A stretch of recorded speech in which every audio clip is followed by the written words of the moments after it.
À Londres, un petit garçon avait faim. Il frappa aux portes des voisins riches pour demander du pain. Un pasteur lui ouvrit la porte et lui donna un morceau de pain. Seulement, celui-ci était dur comme un caillou. Un dialogue fut entamé entre l'homme du clergé et l'enfant.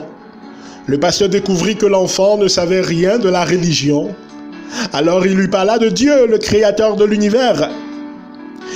L'enfant, essayant de manger son pain sec, ne l'écoutait pas.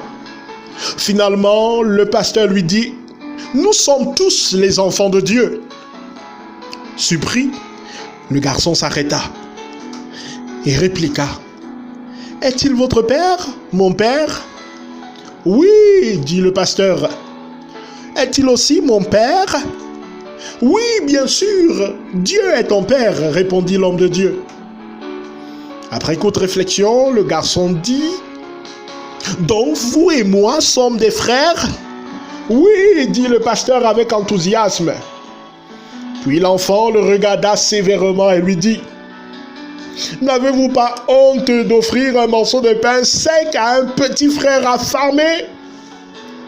Le pasteur honteux et confus resta sans voix devant son nouveau petit frère. Et pourtant, il avait raison, cet homme de Dieu. C'est l'une des vérités les plus élémentaires que la Bible affirme. En créant la race humaine, Dieu fondait sa famille sur la terre de telle sorte qu'Adam et Ève seraient les premiers parents de notre humanité. Nous sommes tous frères et sœurs. Nous sommes l'humanité. Georges Louis Leclerc de Buffon a affirmé à cet effet, je le cite, « L'homme blanc en Europe, noir en Afrique, jaune en Asie et rouge en Amérique n'est que le même homme teint de la couleur du climat. » L'apôtre Paul souligne les liens qui nous unissent et font de nous la famille humaine. Nous sommes dans le livre des Actes des Apôtres, au chapitre 17, le verset 26. Il est écrit « Dieu a fait que tous les hommes sortis d'un seul sang habitassent sur toute la surface de la terre. » Acte 17, le verset 26. La parole de Dieu est claire. Tous les hommes sont issus d'un seul sang. L'humanité est liée par l'hérédité. Notez bien, chers amis, qu'importe votre nationalité ou même votre rang social, un seul sang coule dans vos veines. Qu'importe la langue que vous parlez, que vous soyez anglophone ou francophone, voire lusophone, hispanophone, un seul sang coule dans nos veines, le sang d'Adam. Qu'importe même votre tribu, Bamleke ou Beti, Bamenda ou Sawa, il n'y a qu'un seul sang qui coule dans nos veines, le sang d'Adam.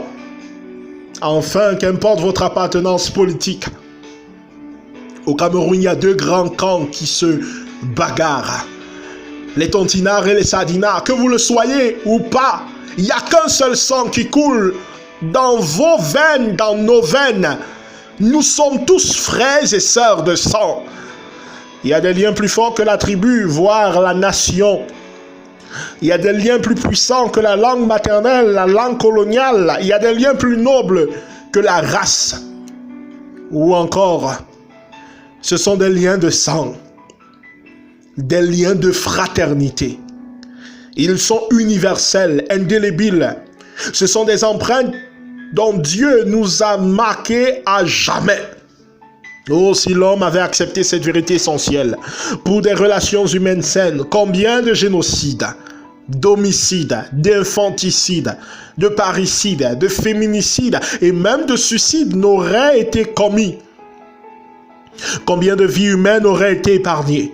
Oui, si l'homme avait accepté cette vérité essentielle, je suis certain, cher ami, qu'il n'y aurait jamais eu de traite négrière. Il n'y aurait jamais eu de seconde guerre mondiale. Vous vous souvenez, Hitler avec le concept de la race aryenne, l'idéologie de la race aryenne, fondée sur la stratification des races, élaborée par Joseph de Gobineau, une théorie malsaine et maléfique. Il n'y aurait jamais eu de guerre mondiale. Il n'y aurait jamais eu de guerre civile au Congo. Il n'y aurait jamais eu de guerre, de génocide au Rwanda. Ce peuple qui à l'origine était un seul peuple, qui parlait la même langue et partageait la même culture, et qui malheureusement, sous le fait de la colonisation, se verra divisé par le colon belge. Il n'y aurait jamais eu de conflit intertribal au Cameroun, encore moins d'actes de terrorisme et de crises anglophones. Et plus encore, la semaine qui s'achève aura été le théâtre d'un crime odieux devant lequel l'humanité entière s'est indignée.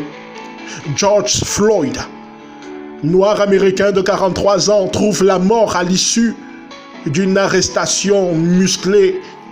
Il sera l'objet d'un traitement déshumanisant d'agents de police de race blanche à Minneapolis, et dit que cette pratique est courante.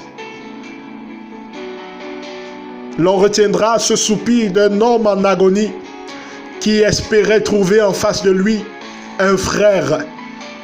Malheureusement, implorant sa compassion, il rencontrera un cœur desséché d'un agent de police censé le protéger.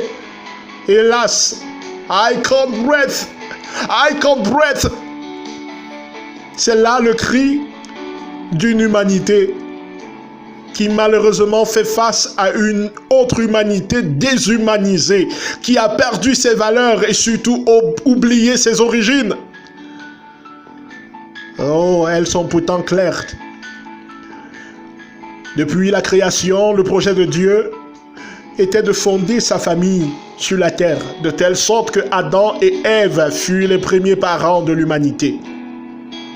La naissance et le ministère de Jésus, quand bien même le péché nous a perdus et égarés, avait également pour but de rechercher les enfants de Dieu égarés et les rassembler en une famille. D'ailleurs, dans le livre de Jean, chapitre 11, les versets 51 et 52, l'apôtre Jean le souligne très bien. Il est écrit: ce n'était pas pour la nation juive seulement, c'était aussi afin de réunir en un seul corps les enfants de Dieu dispersés. Jean chapitre 11, les versets 51 et 52. C'était là l'objectif de la mort, du sacrifice de Jésus et de sa résurrection d'entre les morts, rassembler l'humanité divisée, dispersée par le péché en une seule famille, cette fois la famille de Dieu régénérée par Jésus. D'ailleurs, l'apôtre Paul va le dire dans Galates au chapitre 3, les versets 26. Le verset 26, il est écrit: car vous êtes tous fils de Dieu par la foi en Jésus-Christ. Les versets suivants: vous tous qui avez été baptisés en Christ, vous avez revêtu Jésus. Ainsi, il n'y a plus ni juif ni grec. Il n'y a plus ni noir ni blanc. Permettez-le-moi. Il n'y a plus ni Ewondo ni Bassa. Il n'y a plus ni esclave ni libre. Il n'y a plus ni homme ni femme. Car vous tous, vous êtes un en Jésus-Christ. Et si vous êtes à Christ, vous êtes donc la postérité d'Abraham, héritier de la promesse. Galates chapitre 3, les versets 26 à 29. Oui, cher ami, par son sacrifice, Jésus brise les barrières. Il est la réponse et le remède au racisme. Il est la solution au tribalisme. La présence de Jésus dans un cœur renverse toutes les barrières tribales, raciales, nationales établies au sein de l'humanité, afin de ramener l'unité, la cohésion, l'harmonie, la fraternité, l'humanité. Vous êtes la famille de Jésus. Si vous êtes en Christ, nous sommes frères et sœurs de sang. Nous sommes la postérité d'Abraham. Et jusqu'au retour de Jésus, son projet demeure le même, à savoir nous rassembler en une seule famille. Le ciel ne sera qu'une réunion familiale comme on en organise chaque année dans beaucoup de familles africaines. Ainsi, il n'y aura plus ni cri, ni deuil, ni tristesse, ni douleur. Mais aussi et surtout, il n'y aura plus ni blanc, ni noir, ni rouge, ni jaune, ni bassa, ni wondo, ni douala, ni tout pourri. Parce que nous serons tous rouges du sang de Jésus. Nous parlerons tous la même langue, l'amour de Dieu. Et nous aurons tous une seule identité, fils de Dieu. Dans un monde où l'égoïsme devient de plus en plus criard. Dans un monde où des crimes raciaux ne cessent de se perpétrer. Dans une Afrique où l'individualisme gagne du terrain. Dans un Cameroun où l'indifférence et des guerres tribales sont à l'ordre du jour. Dieu nous appelle à faire la différence.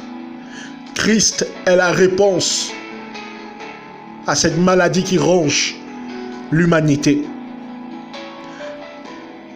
Ainsi, face au tribalisme, manifestant de l'amour sans frontières.